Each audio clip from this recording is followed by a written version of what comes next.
Hi, this is PubShorts. My name is Dr. KK and I have with me Tony. Hi, Tony. How are you doing? Very well, KK. Hope you're well yourself. Well, I am recovering from a bout of food poisoning, but that's Oh, not that's not the topic of conversation. So this is no, PubShorts no. episode 5, come together for peer review. I'll quickly introduce myself. I'm Dr. KK or Krishna Kumar Venkatachalam. I'm innovation officer at Enago and Trinka, and I'll explain what PubShorts is. It's a weekly episodic live streaming show. We talk about things, news and developments in the field of academic publishing and language technology. And soon we'll also be available on all major podcasting platforms. And with that, I'll ask Tony, can you introduce yourself and Enago and Trinka? Happy to. I'm Tony O'Rourke. I'm Vice President for Partnerships here at Enago. Enago is a language services business. We provide editing, translation services, you name it. And Trinka is an AI universe of editing services. So it's there to help content creation. Yes. And Tony, we are talking about peer review today. Why? Why are we talking about peer review? Well, this week is peer review week. I think it's the 10th peer review week now there's been. It started in 2015. And this is I believe it's the 10th year that we've had peer review week. And it's a very, very, very busy week as well. Right. So thanks for the segue. So I'll start sharing screen. So I'll ask you about peer review week. So this is the official website or blog for the peer review week. So Tony, for somebody who is not familiar with peer review week, what is peer review week and why should they care? Well, so peer review week started back in 2015 as a means of bringing the community together. And when I say the community, I mean publishers, researchers, reviewers, funders, to understand the challenges in peer review and to share experiences in peer review. Right. So peer review week 2024 is, I've got to say, it's normally a good week, but this is busier than any I've seen. It's a lot of events taking place this week. Yeah, and I think that is because of the theme, which is innovation and technology in peer review, and everybody has something to say about innovation and technology, AI, right? So to set the context, not just, but it's a very large, right, just AI. But if we'll go through the calendar and the events in a couple of seconds, but this is the most of the focus, at least as far as I can see, is regarding the involvement of AI in the context of peer review. And the good and the bad, people are talking about it, people are writing about it, and so there are blog posts, there are videos, there are podcasts, infographics, and things like this sort of a streaming content. So this is by popular vote, and this won over ethical integrity in peer review. I think it was the last year's theme or similar to that, if I'm not mistaken. So there, as you mentioned, there are a lot of activities. So I'm going to go to the events page of the peer review week. So you can find this at peerreviewweek.wordpress.com. And this is the events and activities of 2024. And honestly, it is a big list. And Tony, I want to ask you, do you have anything that jumps out at you, something that you want to attend? Or I'd love to attend as many of the technology related events as I can. Right. And anything looking at how peer review is changing. And some of the tools that are coming out. You highlight one there, for example, the ELIZA tool. Right. Which is a new AI tool that's been developed.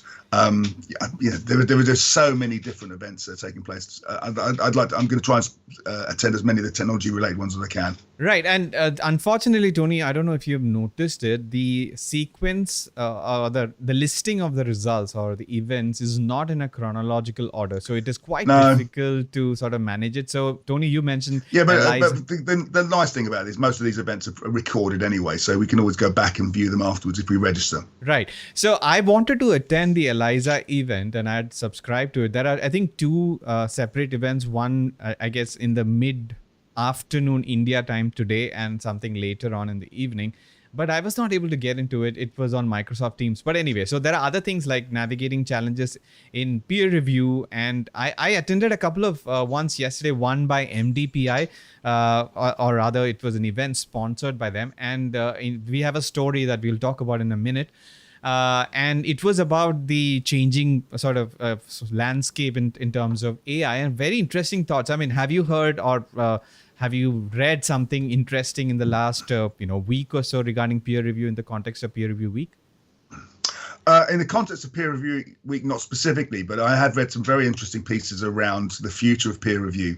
There was a very interesting piece on the Scholarly Kitchen a few days around how the landscape for the use of AI in peer review is changing and changing very quickly, and it's all about trust. Right. ChatGPT 4 may not be able to deal with it at the moment, but who's to say that what ChatGPT 5 will be able to do?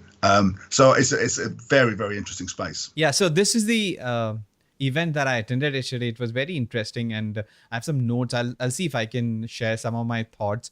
And we also have, Enago also has some events that we are planning, and I think it's listed somewhere, but I'll directly go to our website itself. So this is enago.com, and these are our peer review activities. I'm switching to reader mode. And so these are some of the events that we are planning. So there was a podcast that got published on Monday, Tech and Trust in Peer Review. And then there is an article, I think, about the peer review journey, or an infographic. And I'm taking part in this webinar, revolutionizing, this one, the leading innovative technologies in peer review, a panel discussion. This is not quite, it's been repositioned to tomorrow. Today is September 25th. And I would be joined by somebody from the Trinka product management team and Trinka product team, Piyush Agarwal. We'll be talking about our sort of steps in terms of getting AI in the field of peer review, structured peer review. And we'll be talking about the positives and the negatives. Are you interested in listening into that conversation? Of course. I mean, something maybe some of your listeners don't realize is that we have a product called Enago Read Peer Review Assistant, which actually won an award for innovation at a recent conference. So we know we're very heavily involved in this space. It's something we're going to be doing more and more of. Excellent. So I'm looking forward to the event tomorrow. It is around this time, I think 5:30 p.m. India Standard Time, which is right now around the time that we are streaming this out. And we have things all the way up until the 27th of September. So people who are interested can check out our events and articles, etc. And let us know what you think of them. And so, Tony, I'm aware that you are planning to go on a trip to meet somebody special. So I'm going to jump to the next topic. It is regarding suspicious phrases in peer reviews that point to referees gaming the system. Now, this is an interesting thing. So I'm going to first read out some of my thoughts, and this is again the reader view if somebody is confused about. So the author identified 263 suspicious peer reviews across 37 journals between 2021 and 2024. And it basically is a repetition of vague phrases such as discuss the novelty and clear application of work. And this likely points to the fact that reviewers are trying to submit quick, low effort reviews to gain professional credits for peer reviewing. So this is, are you aware of the fact that like MDPI, for example, incentivizes peer reviewers submitting more reviews so that they can get some credit out of it? Are you aware of it? I'm not particularly aware of that, no. But I mean, to be fair to all publishers, publishers will often provide templates for reviewers to work to. And, sometimes those templates naturally allow for kind of stock phrases maybe to be used to describe certain sections of the text. Right. Where the uniqueness of the reviewer really kicks in is in terms of what they can do to identify the kind of the novelty, the value, the real value of the paper. But yeah, so there is a bit of gamification going on. There is a little bit of playing around going on.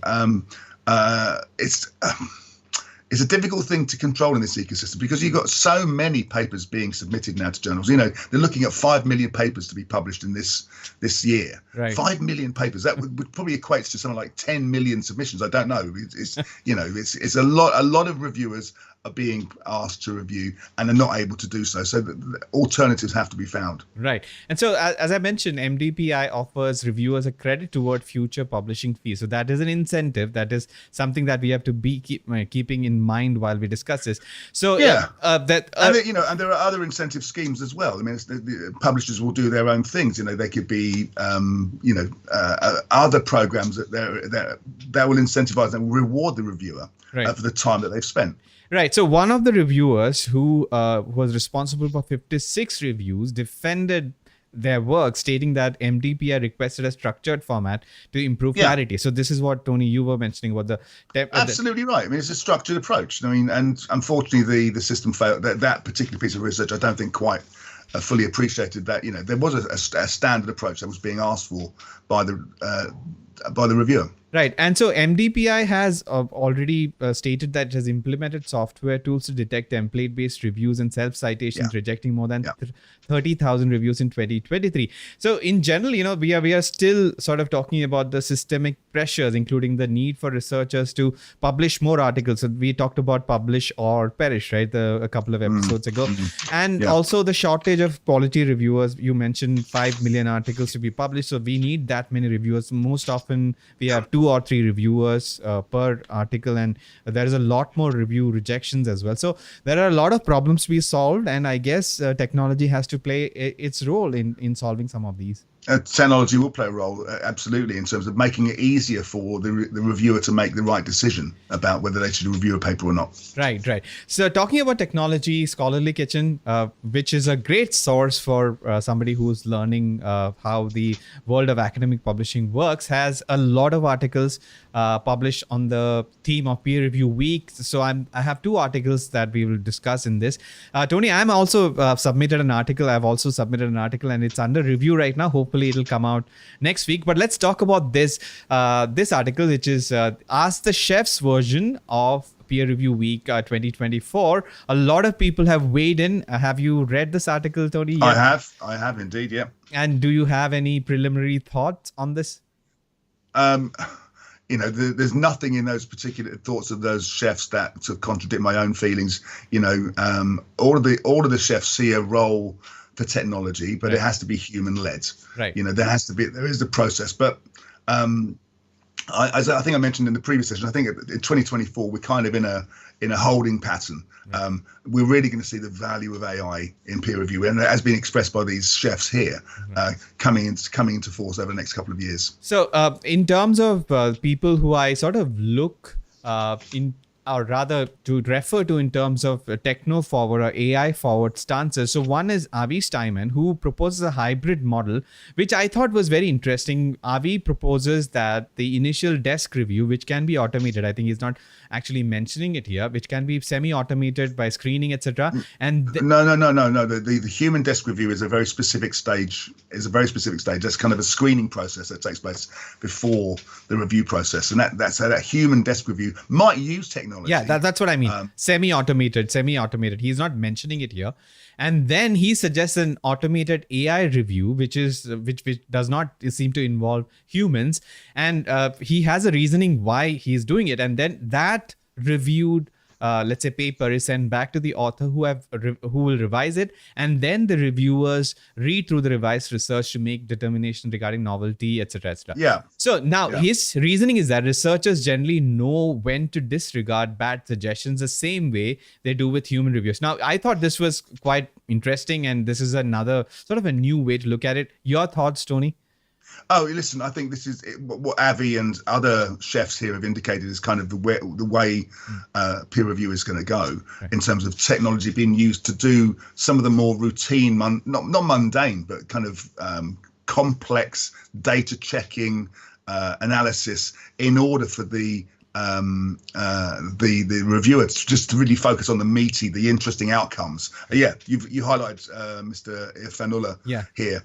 And he gives a really good example. If you scroll down a little bit, he gives a really good example of kind of something that's been proposed by one of the Nature journals about the whole role of AI in peer review. And I think he's absolutely right. There's absolutely a case for technology to be used to be able to do that. Can we replicate the data? Can the data be replicated in the experiment? Is the data accessible? Right.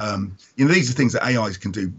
Those tools can do pretty easily, but allow the reviewer to make that critical. Is this paper novel? Is it moving the science forward? Does this represent something groundbreaking or unique that would then reflect well in the journal? Right. So Hasib generally has a techno-forward stance. He advocates in this piece as well. He advocates for 100% AI-based review in the future, with human reviewers focusing on tasks that AI cannot perform, which makes a lot of sense. And I'm just quickly listing Hong Zhu suggests that AI can be used for integrity checks. Karen Wolf suggests that advocates for innovations that foster human interaction. That's a very important aspect. I thought that human interaction has to be center stage even in the context of AI assisted review. Tim Vine's campaigns for stricter editorial criteria and innovations that focus on quality rather than quantity. Another thing that Tony, you addressed, that there are so many submissions coming in. We have to do something about that as well, apart from doing all the other things. And quickly, Lisa Hinchcliffe suggests a peer review technology standardization project. Notes that standardization will reduce confusion and stress among authors and reviewers. So these are some of the highlights, and I thought this was a very good place for somebody who's interested in knowing where we are with AI, innovation, technology, and peer review. The Scholarly Kitchen generally is always a good source of very useful and practical information. And I would, if you're not subscribing to the Scholarly Kitchen already, I would urge you to subscribe. Right. It's free. Yes, and we can go to the next article, which is again from Scholarly Kitchen. These are some thoughts on the promise and pitfalls of innovation and technology in peer review. So, Tony, I presume that you've already sort of gone through it, and I'll just quickly. So this is written by Alice Meadows, Jasmine Wallace, and Karen Wolf. Again, some people we've already sort of quoted, and this is about the benefits and challenges of integrating technology and innovation in the peer review process. And they advocate for change management, human relationships, and leadership as essential to integration of these tools. And even in my articles, I'm let's say campaigning for the fact that AI education and AI literacy in the field of academia is important for technology like AI to be integrated.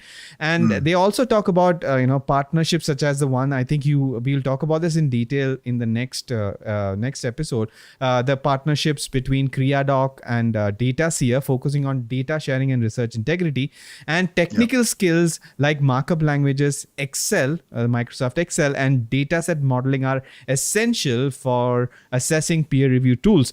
And peer review roles such as managers and ethics specialists are going to be very important. And the last but concerning point, I think you have brought it up previously, that AI's results, or the results of AI innovation in the STEM fields may not translate well into humanities, where language precision and researcher employment are critical issues. So, Tony, with that, I'll ask you for your thoughts on this article.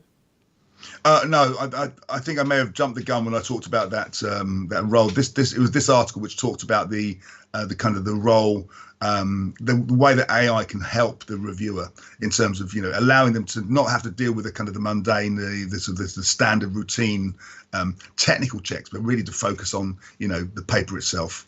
If a good AI tool can come up with 20 questions that the reviewer can just validate and check and allow them to say, okay, well, I've made these checks. Can I now move forward and make a decision as to whether this paper is worthy of being published in this particular journal and is reflecting the state of the art, the science as we know it?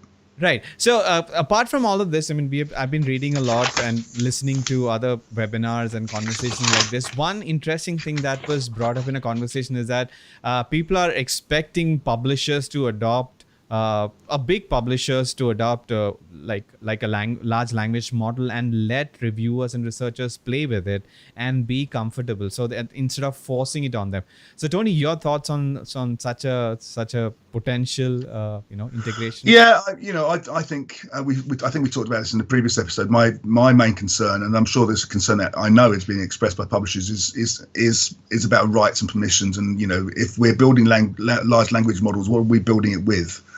Are we seeking the right kind of permissions from publishers in order to use that content? Of course, if it's content that's not been submitted to a publisher, then we have to seek permission from the author. This is why we have all these rules in place for our own AI, to make sure that we're not using that content to train our AI. But there's nothing to stop a publisher from creating their own LLM using their own content. If they own the rights for it, then that will happen. Yeah, I think the example taken was Elsevier, which probably has the biggest portfolio and in terms of research papers published. So it can probably feed all of its content to an LLM, and so it will have a good results. So the other interesting thought, which I did not think of until then, is that if suppose researchers and let's say peer reviewers are starting to, let's say, use their own preferred large language model for even extracting information, because of paywalls and licensing, and many of the open models cannot access legally, at least. So until we have a system where all the research can be fed in, or rather when everything becomes sort of open access, at least for the large language models, you would not have the desired result. So, which was an interesting thought, I thought. And so, your thoughts? I don't really have a particular opinion on this, apart from if these large language models are going to focus on open access content, for example, there are still rights and permissions that have to be obtained. Not everything is released with a completely open license. So yes, they're as good as the content that trains them. Yeah, I guess I should be clearer. In the sense, open access is meant for human beings to read and repurpose the research material, right? So I think this. Yeah, you're right. In a very simple, sort of simplistic level, you're absolutely right. Yes. Okay. In that the content is available for the researchers to read. However, there are a whole suite of right issues behind it. Right. I'm just trying to simplify. So what I think the thought was for this idea that I proposed is that if a large language model cannot access, let's say, paywall research, etc., and it is not able to access that information, then its responses is going to be limited. And maybe regardless of the, let's say, end user license, which is what open access and, let's say, conventional traditional models, if the large language models are given access to that to train themselves, then maybe reviewers and researchers can use better. So and I think the fact that publishers are already licensing the use of this content to train AIs is an indication of what's to come. Right. All right, so we are almost at the end of the episode. I know that you're in a tear, but I want to go back to my screen share, and I'm going to talk to you about a quick hit article. So Tony, I know that you have a background in physics. Is that right? No, I have. Well, let's be clear. I used to work for the Institute of Physics, lovely, wonderful organization. I worked there for a number of years. I am not a physicist. Right. I've been responsible for licensing content I don't understand. Okay, so this was an interesting article. I just want to summarize it.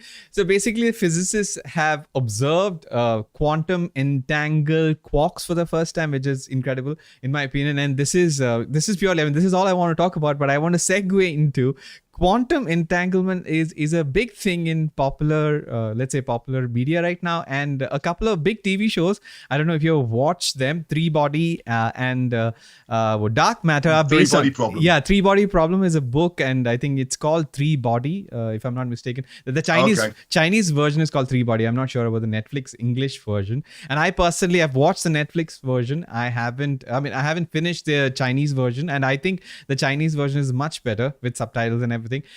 So have you watched these shows, Tony? I haven't, I'm afraid. No, the closest I get to watching anything about science is probably The Big Bang Theory. Well, yeah, I think you brought it up last episode as well. I did. You mentioned that you're a science fiction fan, and I strongly recommend.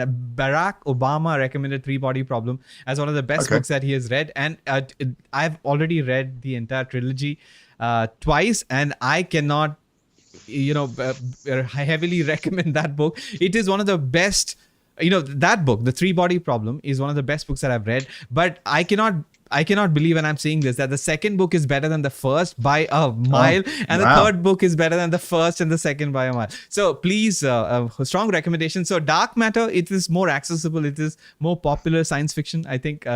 Have you read it? The Blake Crouch? No, I haven't. But I'm going to go and order both of these books as soon as we finish this call. Yes, and I think you can the Dark Matter version is more accessible. I think in it's on Apple TV. I think you can try it out. That's one of the recommendations that I have. So anyway, I'm hoping that you will order these, and maybe we'll have a conversation much later down in the future about this. Check in with me beforehand. I will. So that brings us to the end of the episode. So Tony, if they want to find more about PubShorts or Enago Trinka, where can they find? Okay, well, they just need to visit either KK or me on LinkedIn. We're both on LinkedIn. Or you can write to me at tonyo@enago.com. And we look forward to your suggestions and recommendations for topics for future discussion. And thank you for those people who have already sent their ideas in. Yes. And you can also find us on social media, Trinka and Enago. Just search for, and PubShorts is already available on LinkedIn and YouTube, and soon to be available on all major podcasting platforms. Yeah. And you can find me on LinkedIn, and I'm active on Twitter, X, whenever I feel like being active on it. So that brings us to the end of the episode. Any parting thoughts, Tony? You're going on a drive, I hear. Another yes, drive. I'm going to see my brother for the first time in like 4 years, so I'm looking forward to meeting him. Excellent. So maybe we can talk a little bit about experiences, conversations, etc. the next time. Maybe. And so until the next time, this is Dr. KK signing off on behalf of Tony as well as the entire team who supports us in creating such content. So until the next time, bye, Tony. See you. See you. Bye-bye.